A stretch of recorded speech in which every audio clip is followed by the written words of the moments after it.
بسم الله الرحمن الرحيم. انا لما قالوا لي هطلع اقدم وكده فكرت في كذا حاجه عشان الناس اللي ما بتهتمش بوصول اللغه العربيه وكده، ان انا طبعا اول مره في حياتي اتكلم باللغه العربيه. فانا قررت ان انا هبتدي الحفله باللغه العربيه، فيا ريت تسمعوني. احنا جايين النهارده نحتفل بيوم هو مش بتاعنا، هو يوم بتاع اطفال.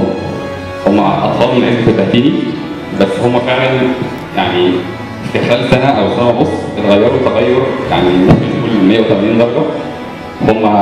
هو فعلا يومهم هم عاملين حفله كلها من اول مسرحيه، شعر، اغاني، قران، حتى المذيع منهم.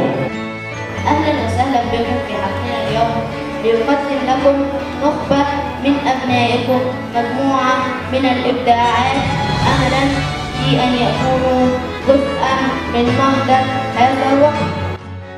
بسم الله الرحمن الرحيم. نون والقلم وما يسطرون، ما أنت بنعمة ربك بمجنون، وإن لك لأجرا غير ممنون، وإنك لعلى خلق عظيم.